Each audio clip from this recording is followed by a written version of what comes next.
Hello and welcome to the In the Pen podcast, a podcast about relievers, part of the Pitcher List Podcast Network. My name is Jake Crumpler, and as always, I'm joined by Pitcher List bullpen expert Rick Graham. Rick, we are post St. Patrick's Day. I know that is a big holiday where you are. What did you do on St. Patrick's Day? That was on Monday. I was still in New York from I was coming back from the Tout Wars weekend, so I know the Bostonian spending St. Patrick's Day in New York, but I've had my fair share of St. Patrick's Days here. It's kind of overrated at this point to me. Sorry to say, I'm also Irish, so I'll take the heat for that one. But yeah, Tout Wars weekend was fun though. It was a great seeing a lot of people down there. I feel pretty good about my NL only league team. So in my third year, I feel like I'm a little bit more comfortable and confident in the auction draft format. So yeah, I really liked how my team came out. And we were talking about that's another one where it's only 4 outfielders. So I went really heavy on infield, and I think that's kind of the strategy to win there, because the infield depth, especially in the only leagues, it gets thinner really quickly. Interesting. Yeah, I actually have a question about Tout Wars that my brother brought up when I was talking about you to him. And he asked, like, how do you get in those leagues? And I said, it's an invite. And he said, how do you get invited? And I said, I have no clue. So how do you get invited to those? I got invited. I think Nick had reached out at one point. They were looking for someone. This was like a couple of years ago, and Jeff Erickson reached out to me on Twitter and was like, "Hey, would you like to come down?" I'm like, "Are you?" Like, I thought it was like a joke at first. I'm like, "Are you serious? Like, this is so cool." Do you know who I am? Yeah, right. I'm like, so yeah, and it ended up being real, and that was my first year 2 years ago, and now the third year. It's always fun. We have a little party the night before for get together at a restaurant or bar, and just it's kind of like Arizona. It's got a similar vibe to Arizona, but it's just one Mhm. night. But it's still Yeah. it's still really fun seeing everyone there. That's awesome. Dope. Yeah. Well, really out of draft season now. Both Rick and I are still in a pair of slow drafts, but those should wrap up by the end of the week, just in time for real opening day a week from today. So we are really pumped for that. And we actually do have some games to talk about. I didn't even put that on the So, rundown, but we'll have to make sure to touch on the Dodgers Cubs matchups mhm. in Tokyo. But today we are going to obviously cover the news and transactions and injuries from the past week. But our main topic today will be our American League bullpen preview. Make sure to go Na- listen to last week's episode. National League. National League bullpen Bullpen preview. Preview. There you go. Last week was our American League preview, so make sure to go and listen to that while you still have the chance, while that information is still very, very relevant ahead of the regular season. But let's jump right into the news. Starting off, pretty much every week, we get the same update here on the I know. Arizona bullpen. It's been- Torey Lovullo will not be naming a closer at the beginning of the season. I don't think this changes anything for us. Does it change anything for you? Um, no, I do want to talk when we get to Arizona in our NL rundown. We'll talk about it more in depth, but it does sound like he does want someone to get to have the job. He does want a closer. So it's not like he's like, all right, we'll just play matchups. He's like, we're gonna play matchups for now until someone takes the job, basically. Mm-hmm. So which I don't know. We'll talk about it more when we get to Arizona. But I don't like, you have 3 really good guys. Like I would be tempted. It's not like a normal committee where it's like 3 random guys you're trying to throw in there and hope for the best. But like, you have 3 guys that if you play the matchups with them in the 7th, 8th, ninth, based on lineup pockets, I feel like that gives you a huge advantage instead of just having Puck pitch the ninth, and what if there's a bunch of lefties up in the 8th? Like, I feel like Mm-hmm. you're gonna have to play matchups, and that's the best case scenario for them. But yeah, this doesn't. I mean, I still like all 3 of those guys, Martinez and Puck, a little bit more. If today counts, Puck did have a really good inning of work, 2 strikeouts, no hits, no runs, no base runners, and Justin Martinez did give up 2 earned runs today on, I think, just 2 hits. So I don't know if that's gonna change anything, but yeah, we'll have to see that first weekend what happens. All right, we will wait for that first weekend and see what happens. Let's head to the South Side and discuss their closing situation. And it looks like Mike Clevenger will be quote unquote near the top of the list of White Sox ninth inning options. That's straight from the manager's mouth. Will Venable is the manager in Chicago now, but it looks like Mike Clevenger is going to be the closer for the White Sox. Roster Resource has made the adjustment, naming him as the outright closer there in Chicago. Are you buying into this that Clevenger will be the closer? I know it's the White Sox, so it's not really worth it Yeah. to speculate right now, but it really feels like if one guy's going to be the closer, the rest of the guys are going to be irrelevant in fantasy. So this is sort of huge news here for the White Sox bullpen. Are you buying this? Oh, yeah. I mean, I guess it makes sense for them.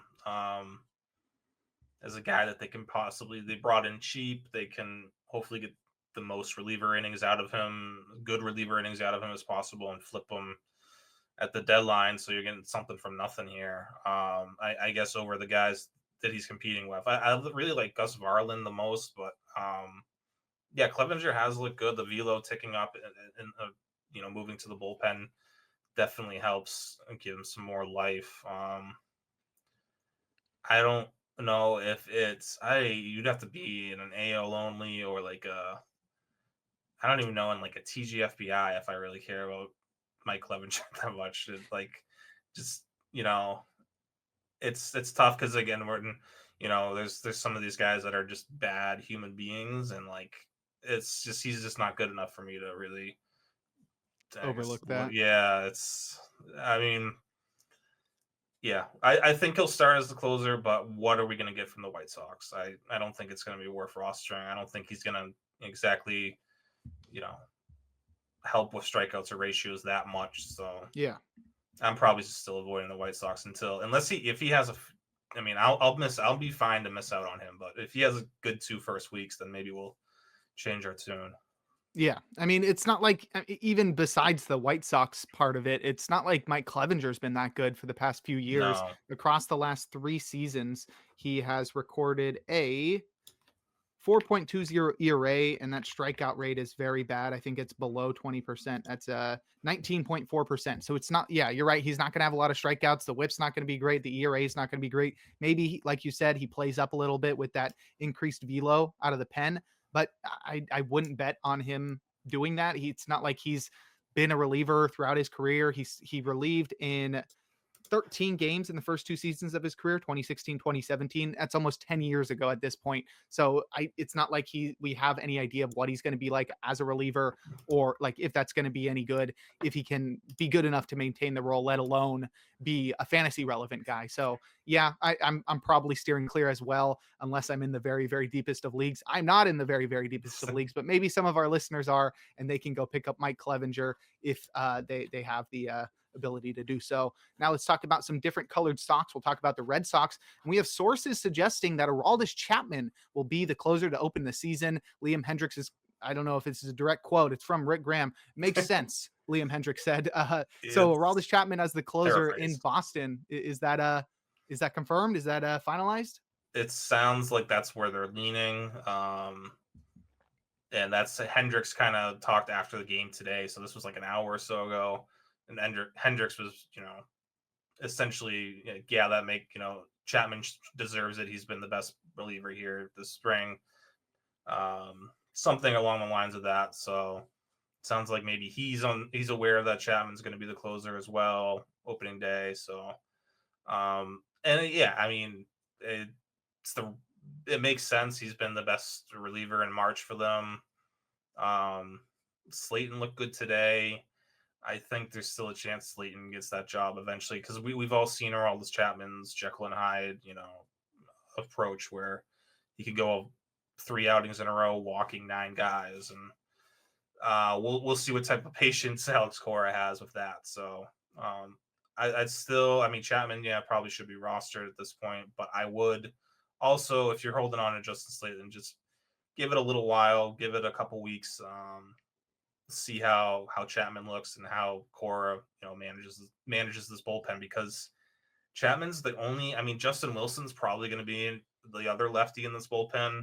Maybe they'll keep another one in like Bernardino, but I mean Chapman's far and away the best lefty there. So if they do like that, like the Diamondbacks. If you do want to talk about like playing matchups and having that, that lefty at the end of games, then maybe Chapman is more useful in other innings. So um, I would just, yeah, Hendricks isn't where we were talking about it before. Hendricks was sitting 93.6 today. He only faced one batter, but that velo is still way down from, where he's usually around 97.5. So um, I wouldn't be rostering Hendricks anywhere at this point. Hopefully he can get his stuff back, and or maybe he just makes some adjustments with what he has now, and he can still be he can still be helpful in holds leagues potentially. But it's Chapman and Slayton for me in Boston. All right, that sounds like it makes sense. We'll stick in the AL East and discuss the Baltimore bullpen. And it looks like Felix Bautista may not be ready for opening day as he continues to work back from Tommy John surgery. I don't know if it's a situation where the team's just trying to take it easy on him early in the season or if something is cropped up. Do you have any information on that? And how long do you expect I Bautista to be on the IL? It doesn't sound like there's any sort of setback. They're just really trying to play things slow. Same with Gunnar Hmm. Henderson, but that's a different podcast. I think for Bautista, even if he doesn't make it for opening day, we're mid April. I would imagine he's still ready by. Okay. Um, the question is who fills in for him if he's out, because Sir Anthony Dominguez has given up a million runs this spring. Um, Yenny Cano is not, missing bats. He doesn't really miss bats. He's not the biggest. They haven't really. Maybe it's just a Brandon Hyde thing, but they have tried to avoid him in save situations. I feel like they like him more because he's a good ground ball guy. They can bring him in certain situations to get key outs. So I don't know. Maybe Gregory Soto gets back into the mix, but he wasn't great last year. He's having an okay-ish spring. Nothing that like he's not having that bounce back Alvarado like spring. So I don't Hmm. know how much I'd put into Gregory Soto being the closer opening day, but yeah, they'll definitely miss Batista. I think if he's throwing, I mean, I guess they don't want to take they want to take some of the leverage away from him, because if he's like pitching at anywhere, even at 95, 96, he still looks better than some of the options they have. So it's like I don't know. I would just roll with him, just manage his innings early on. But I feel like he's close to ready to go. Maybe there was a setback we don't know about, but I don't know. I feel like hopefully we see him by mid-April. Yeah, I feel like Gregory Soto makes sense. They got a lot of lefties there. He hasn't been Yeah, incredible this spring, and he wasn't, incredible last year, but I don't think he really took a huge step back. In fact, the strikeouts were up last year, and his xFIP suggests he was just as good as he was the previous season, his first season in Philly. So I don't think we're looking at a reduced ability Gregory Soto. I think he just hasn't been used in the same roles as before, so we don't get as much we're not exposed to him as much as we are when he was the closer for the Tigers. So we don't really get an idea of really exactly how well he's pitching, how unlucky he's being, etc. yeah, And with lefties that are reliable, like Keegan Aiken and Ciano Perez, already there in that bullpen, already present, I feel like moving one of the lefties into the closer role is okay because they'll have enough guys to use throughout the game. And like you said, Dominguez and Cano really haven't done enough to make it look like they're going to be the ones no matter what. So I could yeah. see Soto. I think that makes sense, though I wouldn't tell people to go pick him up or anything.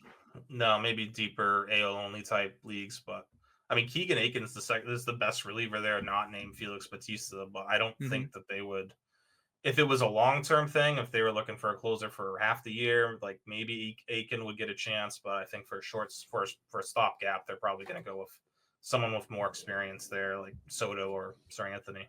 Hmm. All right. Well, let's take a look at the injuries that we've noticed across the past week. We'll start with Eric Swanson, who's dealing with median nerve entrapment in his forearm. He resumed a throwing program today, but he will begin the season on the 15-day IL. That's Eric Swanson of the Blue Jays. Do you think that shifts the holds at all, or do you think Swanson was sort of still in that situation where he had to prove himself to get back into high leverage situations? Yeah, he was most likely on the outside looking in for holds anyway. With as long as Jimmy Garcia and Chad Green are healthy, Hmm. um, maybe opens up for that like secondary holds where Nick Sandlin might get a couple more chances. Yeah. but and Sandlin's fine, but not someone I'd be chasing in holds leagues. So, yeah, I was hoping to see a bounce back season from Swanson, but yeah, it looks like it's going to be delayed. Hopefully we get him in the second half. Yeah, fingers crossed. The A's top setup man, Michel Otanez, is dealing with a right shoulder impingement, and he will begin the season on the 15-day IL. The hard thrower debuted last year and pitched really well with a 36% strikeout rate, was projected to be maybe the secondary setup man. I know I said top setup man. He would have been fighting with Jose Leclerc for Yeah. holds there. But Otanez looking like he's going to begin the season on the IL. Impingement doesn't scare me too much, so I wouldn't expect it to be more than 2 or 3 weeks on the IL. But with Otanez out, it looks like Leclerc and Tyler Ferguson are likely to Mhm. be the top two guys for holds. Yeah, that sounds right. It's a bummer that we won't see it Tanya's right away, but yeah, hopefully it's minor shoulder impingements, a lot better than a lot of other arm injuries we could see. Mhm. So, hopefully we'll see him back in April at some point. Yeah. Speaking of shoulder impingements, Matt Strom has one as well. He threw a bullpen session yesterday on Wednesday, the 19th. He could still be ready for opening day, though there is a lot of risk that he won't be ready. What's your concern level with Matt Strom? And do you think that shakes anything up in that bullpen? It might open a door for Alvarado to get. I mean, I think Alvarado's already pretty established after this dominant spring he's having. Um, so I think he was already going to get some holds chances, but I don't know. Strom has been over. I don't want to say overworked, but he's been heavily worked in the past, few years, and he's gone Mhm. back and forth between starter reliever. So I'm not terribly, surprised that there's a shoulder soreness coming up for him right now. Hopefully, like we said, shoulder impingements is not the worst thing. Hopefully, we can. I don't think he's ready for opening day, but early April sounds possible for him. And I think he's yeah, when everything's settled there, I think he's gonna kind of be what he's been in the past as a more of a left-handed fireman. I think kind of like taking some of Jeff Hoffman's work, where you're gonna see Strawman early, fifth, sixth inning, and while you have because I mean Alvarado and Kirkering to Romano, that trio seems pretty set for one inning guys. So Strom can give you a little bit of flexibility as a multi-inning guy. Mhm. Yeah, that bullpen. If everyone's healthy there, if Strom's healthy, it's really good that top four they have. That's right. All right, we'll move over to the Brewers where Nick Mears is dealing with a stomach bug. I think he's over it now, but it kept him out for 8 days or something. So, really Mhm. set him back on his throwing program. He will begin the season on the IL. I know both of us were excited to see what a full season from Nick Mears would look like. Obviously, with this one, I think it's going to be really quick IL stint, probably just the minimum 2 weeks, unless there are some setbacks with the throwing program. But because this injury wasn't, arm or a real injury for that matter, I wouldn't expect him to be out for too long. He just needs to get back up to speed. So, not super concerned there. When he does come back, where is he on that bullpen ladder? Is he behind Yoel Payamps? Is he somebody who's eating up middle innings? Or do you think he's a guy who could be, really a high leverage arm for the Brewers? Yeah, I think he should be that a setup guy for them.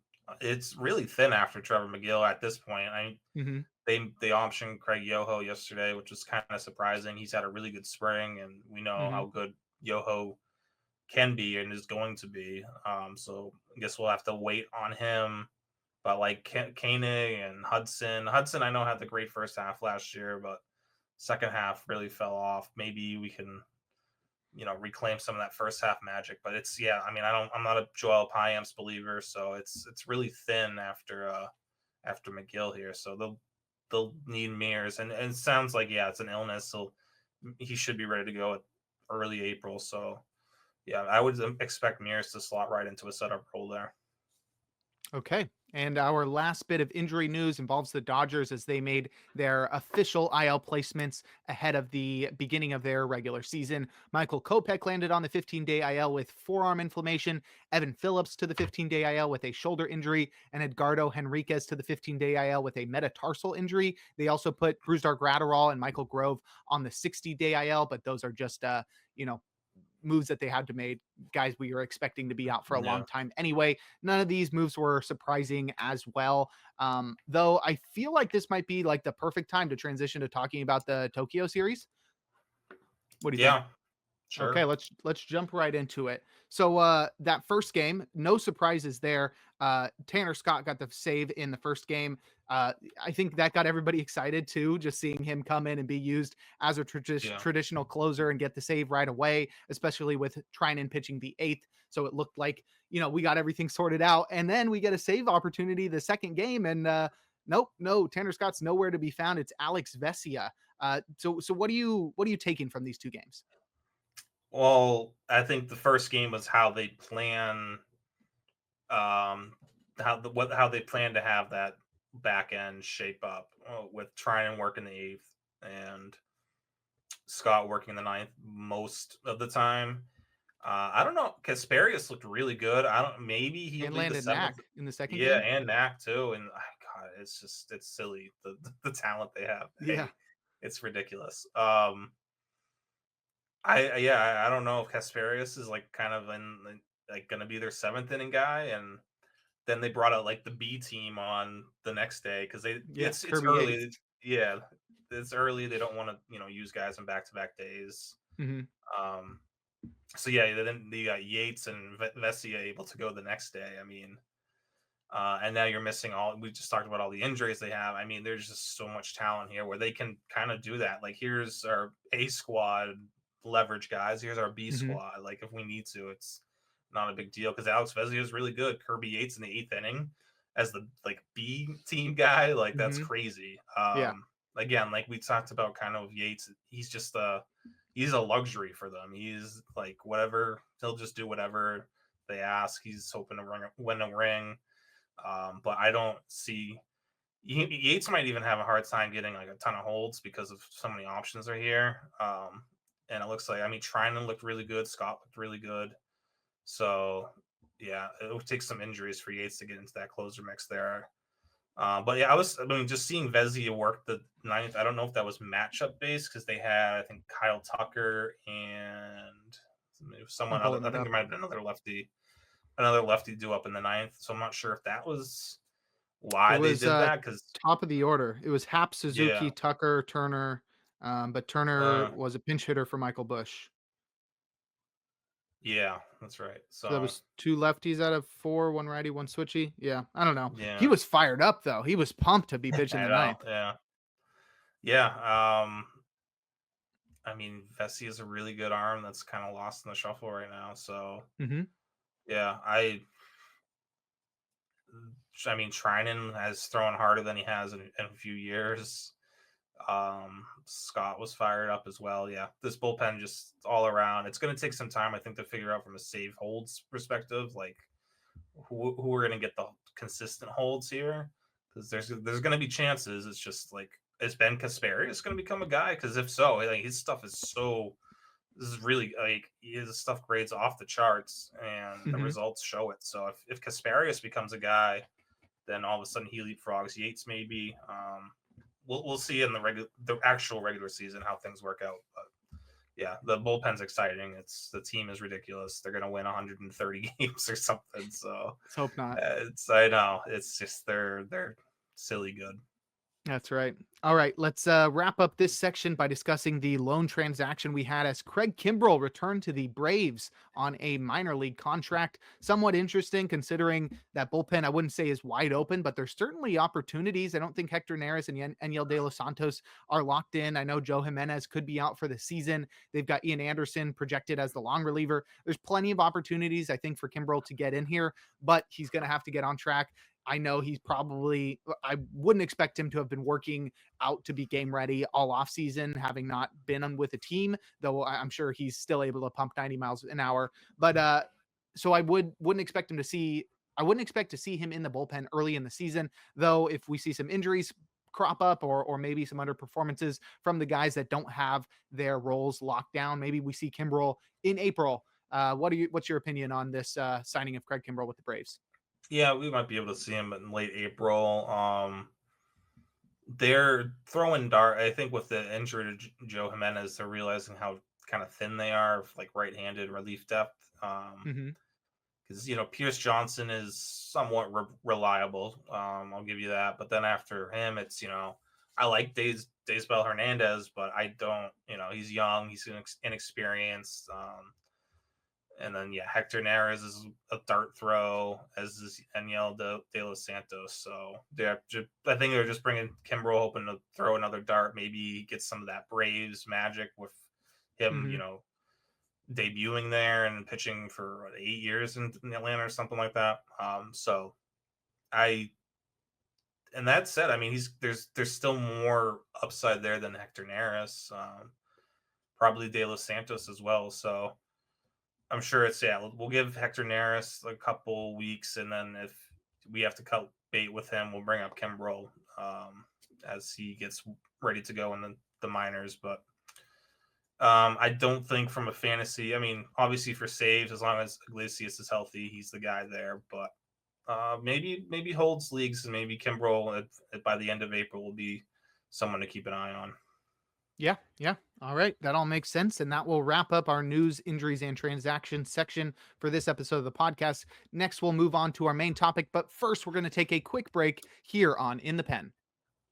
And we're back. Jake Crumpler here with Rick Graham on In the Pen discussing relievers. We are entering our main topic as we do our National League bullpen preview. We'll run through every bullpen, discuss a main storyline, and cover the closer and top setup man for each team. So let's start it off with the NL East and the Atlanta Braves, whose closer is Raisel Iglesias. And it appears as though the next man up is Pierce Johnson. Really great transition here from the Detroit Rumble News. That's what I was Absolutely beautiful.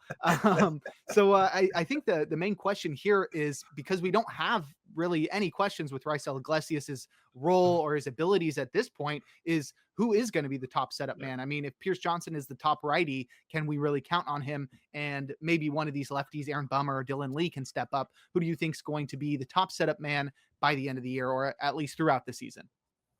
I think one of those lefties is going to be the guy to roster for holds leagues. If that's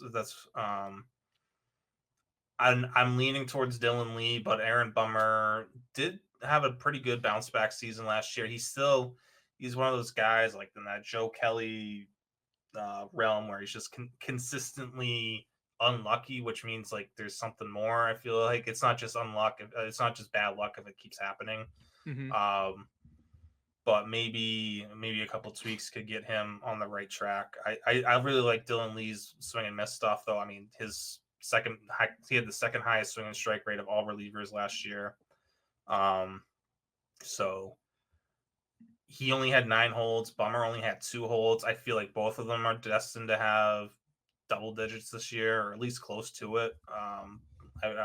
Lee should get past the 9 holds he had last year, and Pierce Johnson's going to be like the lone righty there. I think they're going to play matchups in the 7th and 8th based on lefty righty, and I think it's Johnson. And then I'm going to guess Lee, but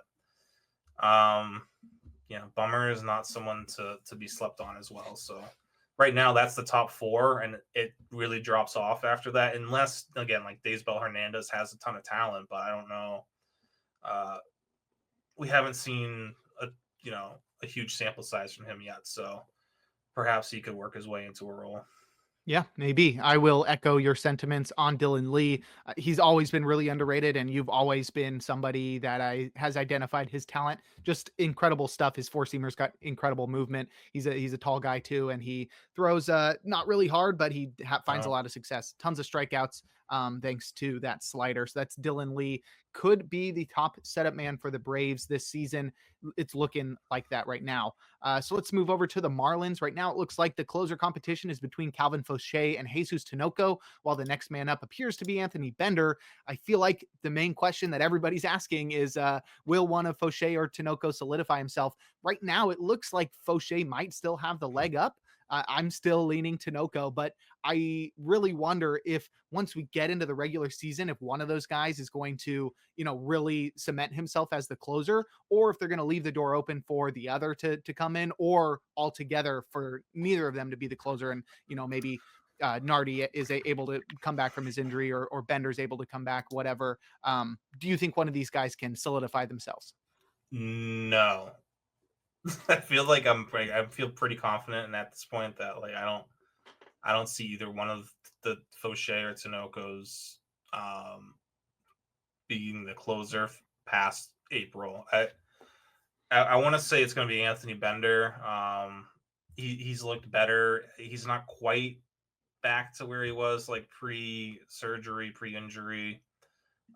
But he looks better, a little bit better than he did last year. He ended last year really well. The second half was better for Bender. So now a full year plus removed from Tommy John, I think he's their best option as of now. Um, I don't know, like Jesus Sunoco has had a terrible spring. Um, Calvin Fauché has had a terrible spring. I know it's just spring, but like their numbers are really bad. Um, So it does matter when it's in like a when you're in a competition to find out who's closer. I feel like that's when the spring numbers do matter. And like Hmm. Fauché's his velo was better last time out, but before it was way down. Tanoko's velo's down. He's giving up a ton of home runs.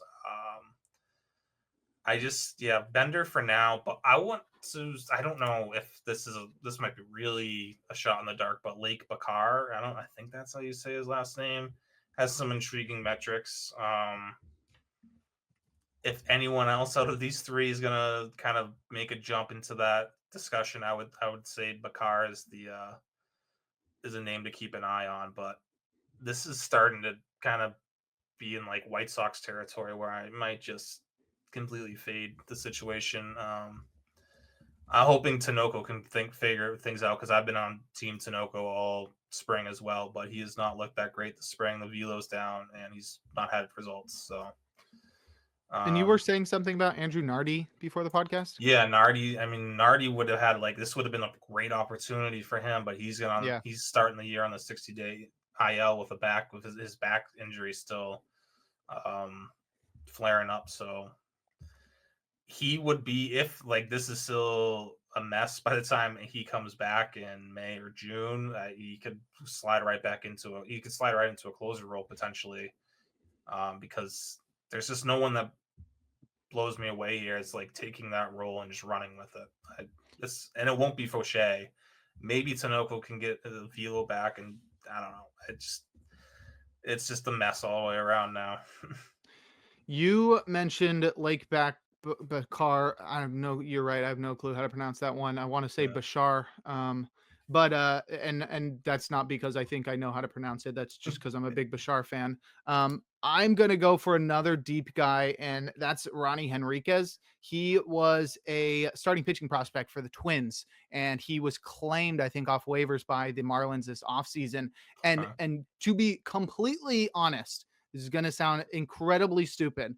I was playing a lot of MLB The Show this There offseason, you go. and I had him on my team, and he throws really hard. Okay. So I feel like that was the one thing, and it was just like, it got into me. But his VAA is a 100th percentile with 100% 98th percentile IVB, and this is a guy who throws 100. Or why was it 100 on MLB The Show? He throws Because 96. it's MLB the show. Yeah, That's I right. know. But It's nonetheless, they were trying to account for the incredible yeah, shape of his fastball with that yeah, IVB and the angle he's coming sure. from. I feel like that stuff's pretty real.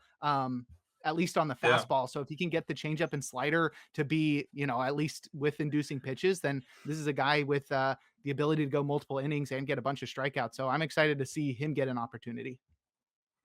Yeah, it's another name to keep a good one to keep an eye on.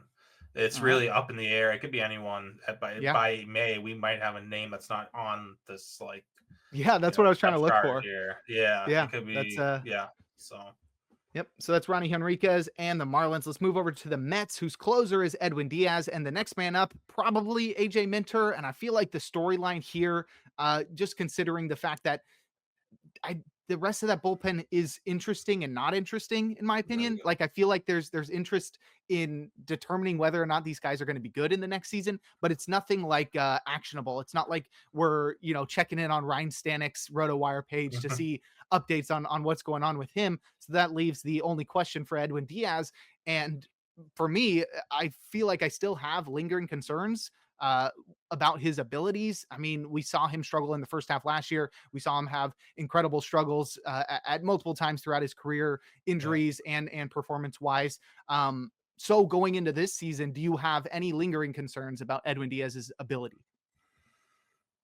Um, yeah, I mean, I think I didn't, but the the talk about his velo being way down is concerning at this point. We're a week away from opening day, and I think they said he was sitting like 93, 95. 93. Yeah, it's concerning, especially with how good and deep this bullpen is. There's so many. I mean, if you look at roster resource, they don't even have Daniel Nunez on here. So I don't even know whose spot he would take. Paul Blackburn, I guess. I mean, Max Kranick needs to be in the bullpen. He's been so good this spring. That's cool. I mean, this bullpen's super deep. So if Diaz and I don't know if you were reading what the scouts were saying, like he doesn't look like the same guy. His stuff is not the stuff it used to be. It's definitely concerning. I'm hoping he's just doing what a lot of closers do, and they just like take it really easy in spring, and and by next week he's back to throwing 97, 98 at least. Um, but yeah, you would like to see him, like you would like to see these guys ramp up. Now that we're a week out, it's like, all right, now it's the time to like get ramped up, get going. Like Josh Hader today was 92.5. He was like almost 4 miles per hour lower than Right. what he usually is. And it's like, dude, we're a week out. Like, if I don't know if you're like what's going on, but like you only have a couple more spring appearances to get ready. So Mhm. maybe they're kind of gonna, maybe they think they can use like early April as like a extended spring. I get that if it's a long season, but Yeah. um, yeah, I'm a little concerned with Diaz. Again, I'm not really drafting these guys, so I don't. They're. I mean, I did try to take Edwin Diaz in our staff league, but that's because he fell to like 104 or something.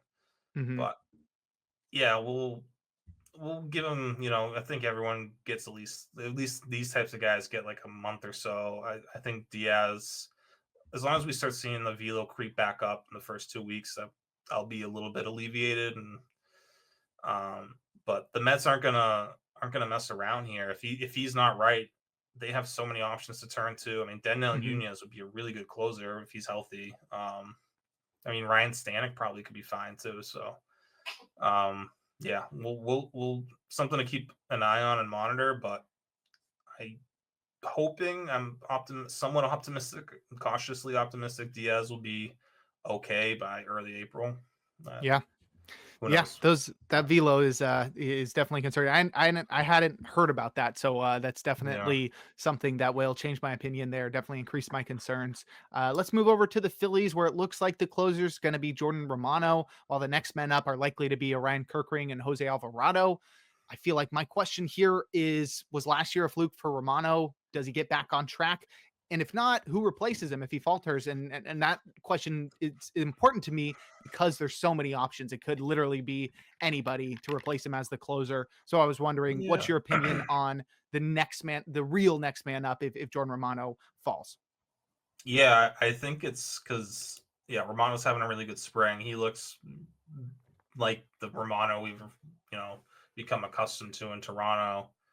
Um, if really like if you asked me this question a month ago, I'd be like, oh, Kirk Ring is going to be the next man up. They've already kind of talked about him as the future closer. But Jose Alvarado just looks so dominant right now, and I know it's spring, but he's throwing 101 miles per hour again. Um, this is a guy who we talked about not like going into last year, how he could be one of the best closers in baseball. And then like I'm hoping last year was a fluke for both Romano and Alvarado, because Alvarado's velo just dipped last year. He was not the same guy, Hmm. but he looks great right now and looks like a potential closer if they need him to be. So I mean, yeah, it depends. I feel like if Romano's out for an extended period of time, they would go with Kirkering. If Romano was going to miss a couple weeks, like Alvarado maybe just slides into the role. Um, I but yeah, mostly meant if like Romano sucks. just if he's, I think yeah, if he does, I mean, if they're going to remove him completely, oof, I'll go with Kirkering just because they've mentioned him as like their closer in waiting. And if they're gonna make a move like that and just completely remove Romano from the role, Kerkering could be that, maybe they move to him as the closer earlier than they had expected. So Yeah. it depends on how Alvarado looks and how Kerkering look while this is happening. But yeah, those three are going to make for a really good back end trio, and then Strom when he gets back will Mm-hmm. solidify it even more. Yeah, and you're right about Alvarado's incredible spring right now. Across 8 innings, he has a pristine ERA. He struck out 17 batters for a 56.7% strikeout rate. Incredible. Incredible. That's Jose Alvarado of the Phillies. Will now And wrap they up. keep. Go ahead. I keep seeing his numbers. It's like he's throwing 101 every day. I'm like, can they just they're using him? I'm like, just Yeah, let him, chill. just chill. Let's regular season starts next week. Take a break. Yeah, Yeah. Yeah, we want him to be healthy. yes, please. Um, All right, let's wrap up the NL East with the Nationals. Of course, the closer is Kyle Finnegan every single year. The next man up is Jorge Lopez. Obvious storyline here. How long do we get Kyle Finnegan as the closer in the nation's capital? Um, I'll say middle of May. May 15th is about the over under date. Who are you speculating on? Well, Jorge Lopez has been slow this spring. I want to see he's pitching tomorrow. See how he looks. Jose Ferrer still. I'm still really intrigued by him. I know the strikeout numbers are not good, but there's stuff there for him um, to get more strikeouts. I think.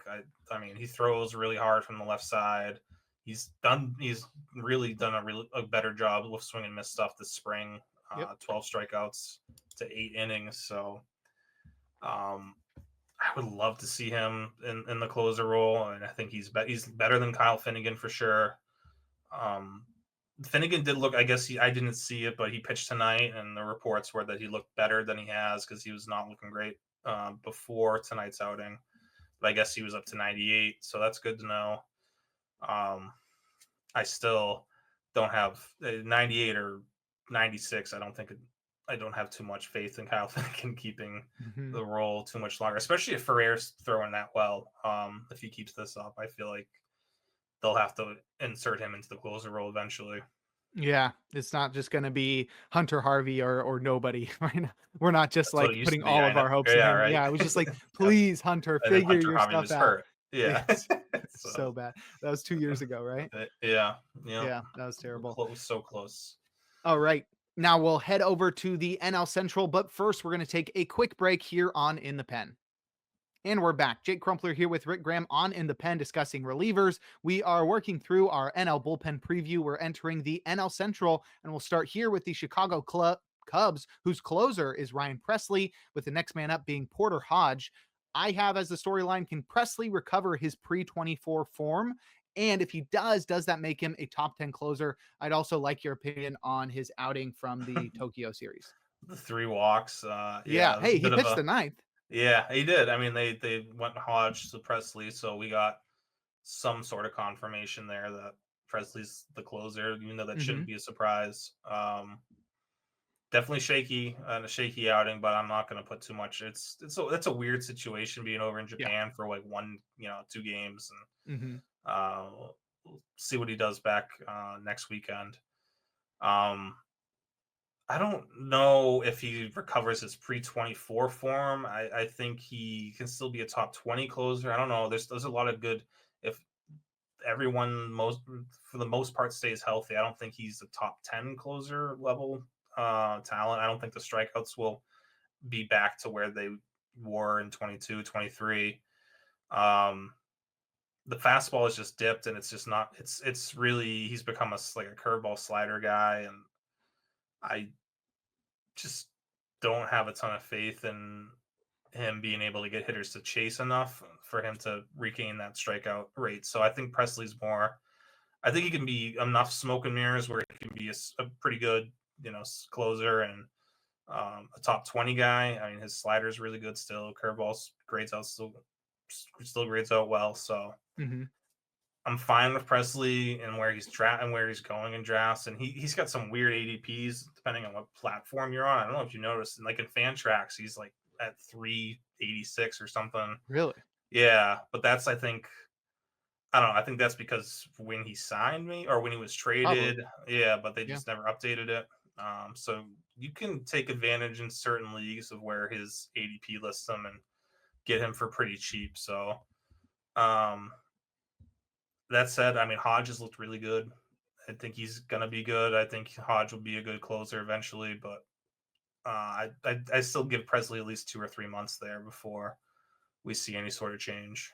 He was like a top 10 guy back in the day, right? Presley, Yeah. yeah, yeah. I mean, I Okay. mean, he doesn't have a ton of closer experience, but like, There was like the 1 or 2 years, right? yeah, 22, 23, and I guess 21 for about half the year. Yeah, after the Yeah. trade.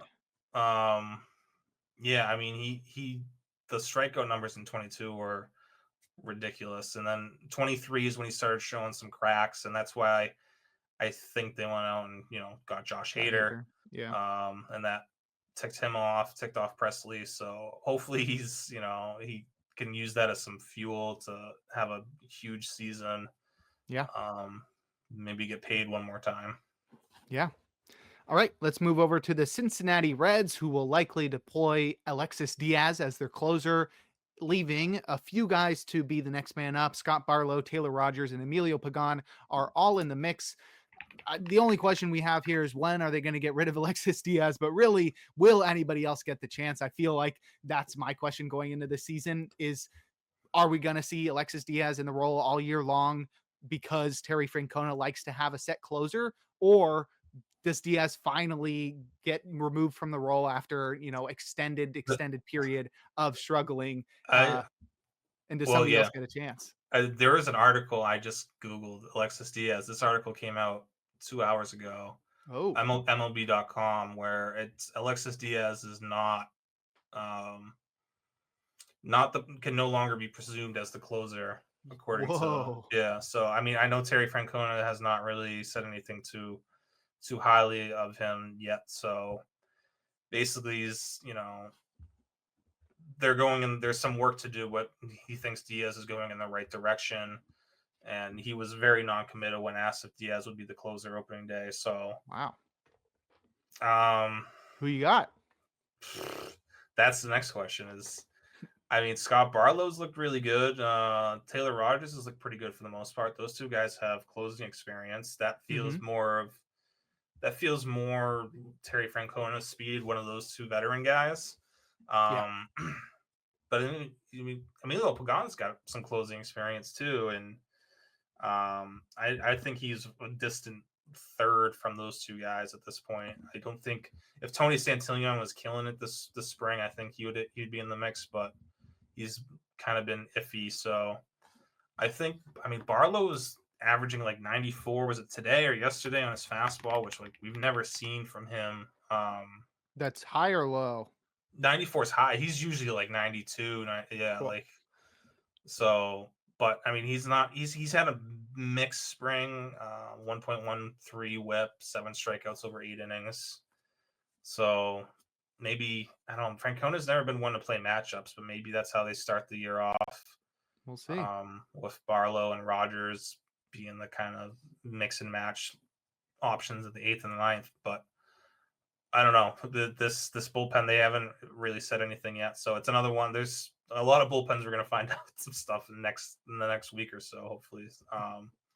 But I don't think Alexis Diaz opens the year as the closer. I think that's how it's been trending, and we're getting so close to opening day. I feel like that's pretty safe to say at this point. Yeah, that's pretty big news. All right, we'll move over to the Milwaukee Brewers, who are deploying Trevor McGill as the closer, which means Yoel Payamps is likely to be the next man up, at least for now. The questions I have surrounding McGill are, does he have the ability to break into the top 10? I know right now he's, on the fringe, and that's without having a full season under his belt as a closer. I'm wondering if a full season as the closer allows him to break into the top 10 of closers. And I think also if with Payamps as the top setup man, who do you think is going to be the top setup man at the end of the year? I mean, we talked about Nick Mears earlier. I feel like Nick Mears is going to be in that setup conversation, as is Craig Yoho. Mm-hmm. I mean, he's having a really good spring. I don't know if it's service time related or if they just I don't know. It's just weird that they already sent him down. Yeah, I feel like McGill can get into that next tier, into that elite top 10 level tier. We we've s- we've seen him have a striker rate over 30%. We've seen, good ratios from him, just complete dominance from him. But the way the second half went last year um, was not great, and I think he was dealing with injuries, so we can chalk it up to that. But the spring's been mixed. Again, strikeouts are not there, but I don't know. I mean, between his fastball curveball combo, just pure stuff wise, is elite still. Um, the strikeouts should come. I feel like they will. If not, at least he's going to induce weak contact because he's just keeps hitters off balance so well. Um, I mean, Abner Uribe's still in that bullpen. Apparently, he's on the opening day roster, but he hasn't looked great this spring. But I still someone who we should probably keep an eye on because of how good his stuff can be. Hmm. Just the command still not there. Yeah, yeah. All right, let's move over to the Pittsburgh Pirates, where David Bednar is doing his best to remove himself from the closer role. I've seen reports from Derek Shelton suggesting that he has not done anything to solidify himself as the closer. So right now, I feel like his role might be as shaky as it's ever been, especially with that 12 plus ERA in spring training right now. The next man up are Colin Holderman and Dennis Santana, but I think the questions all should be surrounding David Bednar. Can he bounce back, and how many shots does he get to do so? I I think I don't know. I'm still holding out hope. His last outing was a lot better. I watched that as it was happening. He looked much more composed. And even like, it was velo was down a little bit, but I feel like just the command was a lot better. He was able to command his breaking stuff. So I I feel like due to the lack of other really good options there, like Holderman's having a good spring, and Holderman's is fine. He's just not. I don't like Bednar at his averageness should be like Colin Holderman. So I feel like if like Bednar can just it's really it comes down to command with him, and he's healthy. I just get that Kurt like the command to be a little bit more consistent. I think he'll be fine. I think he'll end up being the closer opening day.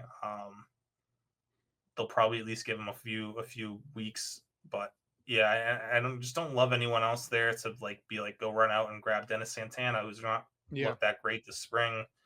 Um, I guess Holderman in deeper leagues is worth a stash, but that's I think I got a discount, so I ended up with Bednar and Tout for only $9 and NL only. I think like Kyle Finnegan went for like 11 or something. So I'll take Bednar. I'll take the dip. That was coming off his second really bad spring outing, so I understand and I didn't even want Bednar. I was just like kind of trying to like price him for us. I'm like $9. Those usually go for a lot more. Yeah. So yeah, I'm hopeful. I'm hopeful he can regain his stuff. I mean, the stuff's still there. It's just the command. Just Yep. um. So yeah, hoping optimistic, cautiously optimistic with Bednar as well.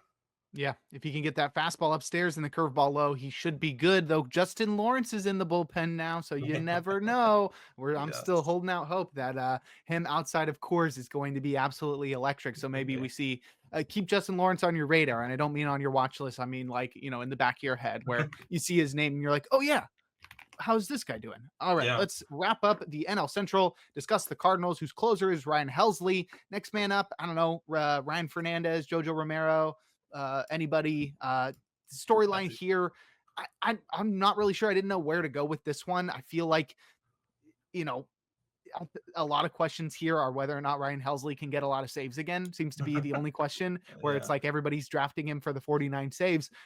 Do you think he's even going to get 30 this year?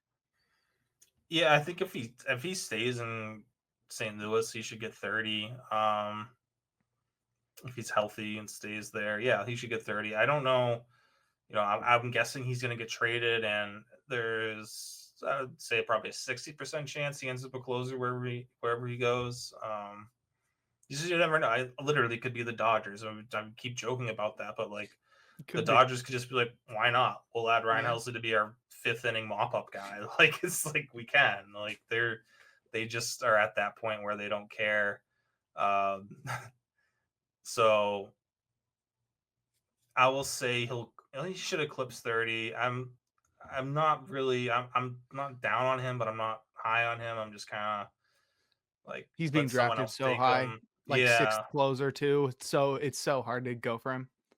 it's like almost you can. I mean, there's probably exceptions, but like I guess Class A could be an exception, but I mean, there's other exceptions. But if you just don't take the guy who led the league in saves the next year in fantasy drafts, That's because he's right. not he's going to be There you overvalued. go.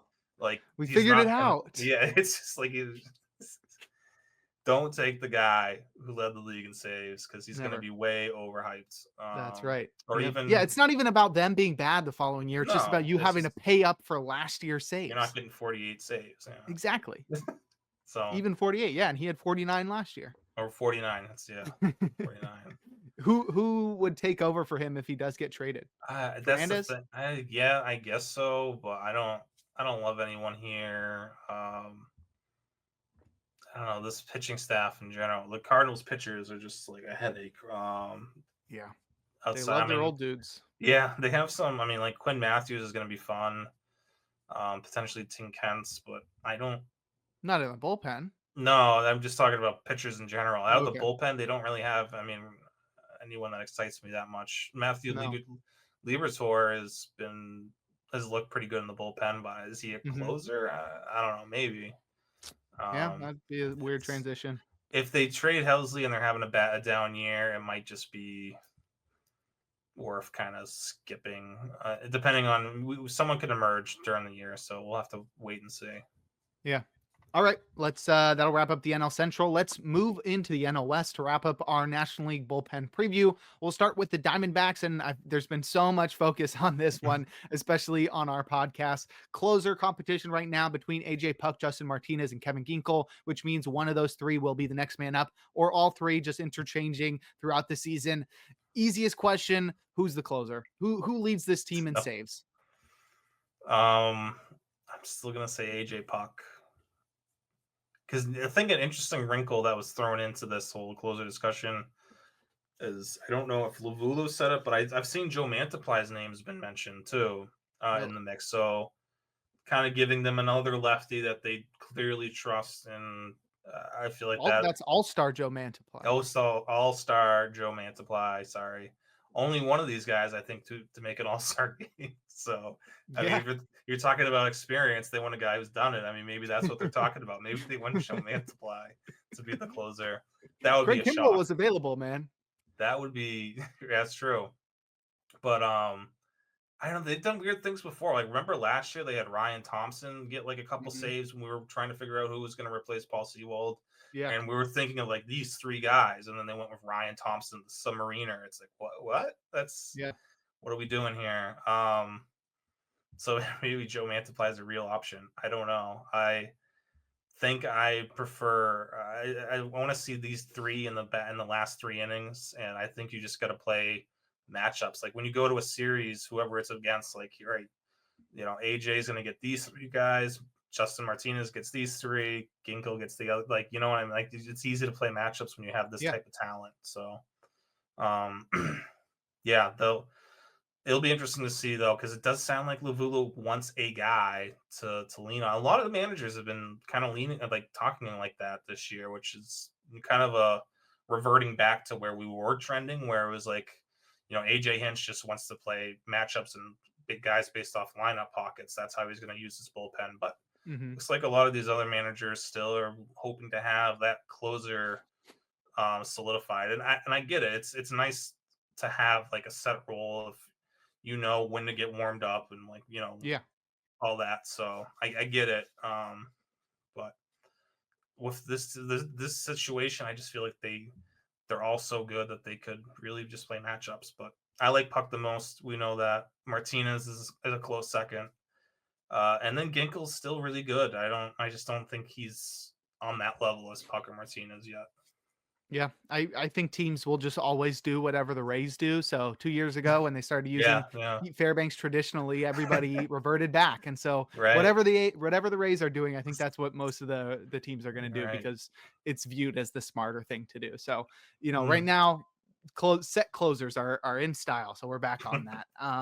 Let's now move over to the Rockies, whose closer may be Seth Halverson. It could also be Tyler Kinley or Victor Vodnik. Both of those guys are in our next man up tier. The storyline here, always honestly, with the Rockies is, can their closer be fantasy relevant in standard leagues? Can Halverson be fantasy relevant in fantasy leagues this year, and standard fantasy leagues, like a 12-team mixed? Yeah.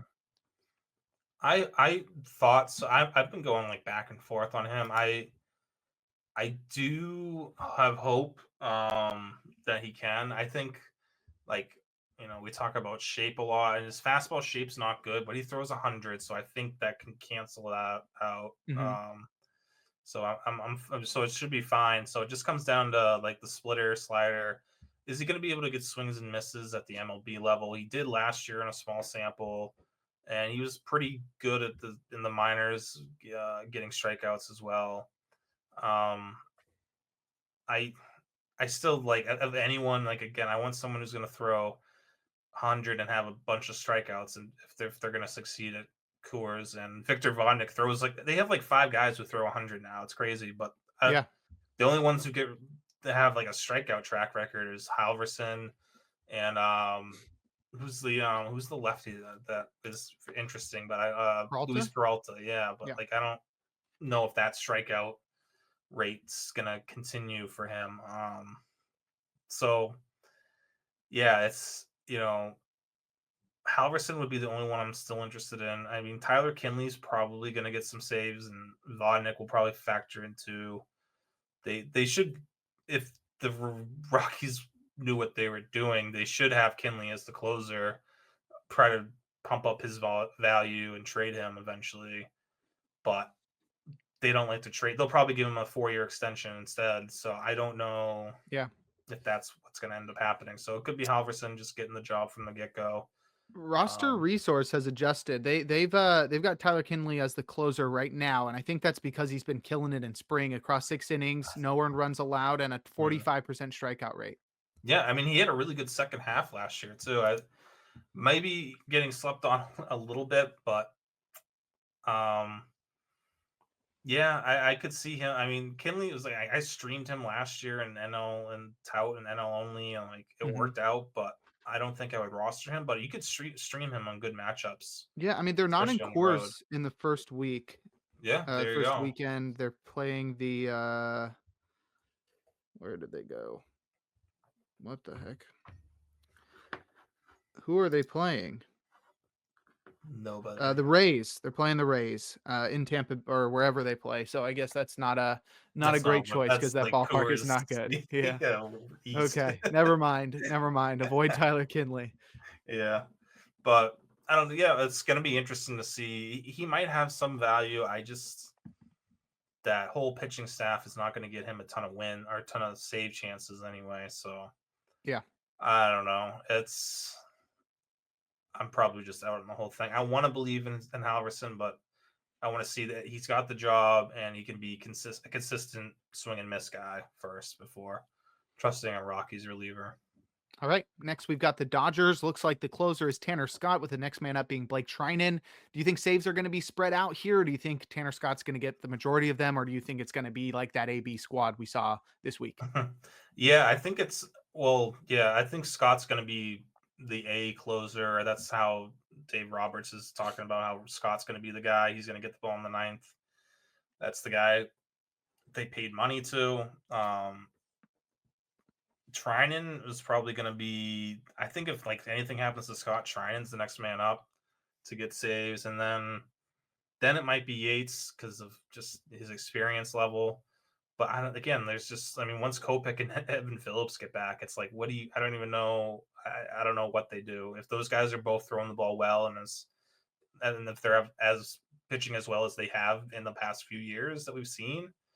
I I don't know. They're just all so good, and you can really give the ball to anyone. Just pick a number out of a hat and just go with it because they're going to have 6 closers in their bullpen.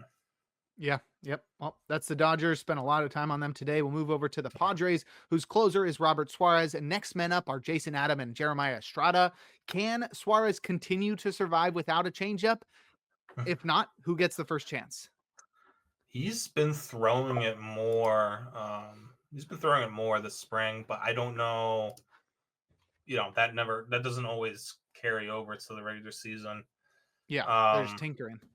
yeah, again, like we've seen, Josh Hader's always working on his changeup. We never see it though. Yeah. So, um, yeah, and his velo's. I mean, if his velo's down even a little bit, I have huge concerns because he's being like an 85% fastball guy. Yeah, the velos plays a huge factor. So, um, I don't see him being a closer all season long, or at least with the Padres. He might get traded somewhere where he will wind up as the closer. Um, but yeah, we've talked about who gets the first chance if he can't. I mean, Jeremiah Estrada's looked really strong this spring. Adam's been a little bit more hit or miss. I would really love to see Estrada. Estrada has that prototypical closer stuff, and Adam gets a ton of swings and misses. I get it, but Estrada should be their closer of the future. But this is a team trying. They have a ton of payroll. They're trying to cut costs every way they can, so they might just not use Estrada and say they don't. They might not want Estrada to rack up a bunch of saves to boost his arbitration value. So that would be the only reason I would see the Padres not using Estrada as the closer if Robert Suarez loses the job or is traded. Yeah, I mean, Jason Adams still has one more year of arbitration eligibility as well. Right. Yeah. So then that might be too much. They could trade him. I don't know. I mean, if they want to pay Adam next year or not, but they could trade him as well this spring or this summer, depending on Yeah. where the Padres are at in the standings. They could have a full fire sale if they're out of it early. Talk about Yeah. Cease Well, and yeah. Yeah. things are looking up for Estrada, sounds like. Sounds like he Hopefully. may be getting more opportunities than we currently expect him to. So now let's wrap up our National League bullpen preview discussing the San Francisco Giants. Right now, their closer will be Ryan Walker, with the next man up being Camilo Doval. And I think there's more questions around Doval than there is around anybody else in this bullpen. And most of those revolve around him getting back on track. And so I think if he gets back on track, do you think he will push Walker out of that role? Or do you think Walker's done enough and, being named the closer early on in the season will allow him to hold on to that throughout the year? Like, let's say Walker's a, 3.5, 3.75 ERA guy. He's blown a few saves. He hasn't been locked down, but he's been pretty good. And Camilo Doval's looking like old Camilo Doval again. Do you think they shift things up? I think that would be a situation where they would. I generally think where Walker needs to lose the job, but that could be just as simple or as like what you said. But I mean, a 3.5 ERA to where Duvall's was really good this spring too. I don't know if you've seen like the numbers between Walker and Duvall. Duvall's been the better pitcher. It's spring. It's not going to change who is the opening day closer. Mm-hmm. But this is I wouldn't be like totally shocked to see Duvall and Walker switch roles by like May or June. Yeah.